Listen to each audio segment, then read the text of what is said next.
ও শ্যামা দাস, আয় তো দেখি, বস তো দেখি এখানে। সেই কথাটা বুঝিয়ে দেব 5 মিনিটে, দেখে নে। জ্বর হয়েছে? মিথ্যে কথা, ও সব তোদের চালাকি। এই যে বাবা চেঁচাচ্ছিলে, শুনতে পাইনি? কালাকি? মামার ব্যামো? বদ্যি ডাকবি? ডাকিস না হয় বিকেলে, না হয় আমি বাতলে দেব, বাজবে মামা কি খেলে। আজকে তোকে সেই কথাটা বোঝাবো। না বুঝবি তো মগজে তোর গজাল মেরে গোঁজাবো। কোন কথাটা? তাও ভুলেছিস? ছেড়ে দিছিস হাওয়াতে? কি বলছিলেম পরশু রাতে বিষ্টু ঘোষের দাওয়াতে? ভুলিসনি তো বেশ করেছিস, আবার শুনলে খেতে কি? বড় যে তুই পালিয়ে বেড়াস, মারাস নে যে এদিকে। বলছি দাঁড়া, ব্যস্ত কেন? বস তাহলে নিচুতেই। আজকালের এই ছোকরাগুলোর তর সয় না কিছুতেই।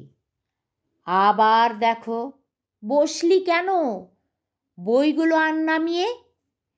তুই থাকতে মুটের বোঝা বইতে যাব আমি? সাবধানে আন, ধরছি দাঁড়া। সেই আমাকে ঘামালি, এই খেয়েছে, কোন আক্কেলে শব্দকোষটা নামালি? ঢের হয়েছে, আয় দেখি তুই, বস তো দেখি এদিকে। ওরে গোপাল, গোটা কয়েক পান দিতে বল খেদিকে। বলছিলাম কি, বস্তুপিণ্ড সূক্ষ্ম হতে স্থূলতে, অর্থাৎ কিনা লাগছে ঠেলা পঞ্চভূতের মূলেতে। গোড়ায় তবে দেখতে হবে কোত্থেকে আর কি করে রস জমে এই প্রপঞ্চময় বিশ্বতরুর শিকড়ে।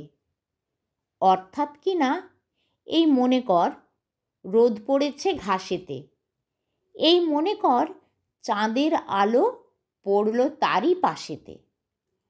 আবার দেখো, এরই মধ্যে হাই তোলবার মানে কি? আকাশ পানে তাকাস খালি, যাচ্ছে কথা কানে কি? কি বললি তুই? এসব শুধু আবোল তাবোল বকুনি? বুঝতে হলে মগজ লাগে, বলেছিলাম তখুনি। মগজ ভরা গোবর তোদের হচ্ছে ঘুঁটে শুকিয়ে, যায় কি দেওয়া কোনো কথা তার ভিতরে ঢুকিয়ে। ও শ্যামা দাস, উঠলি কেন? কেবল যে চাস পালাতে, না শুনবি তো মিথ্যে সবাই, আসিস কেন জ্বালাতে?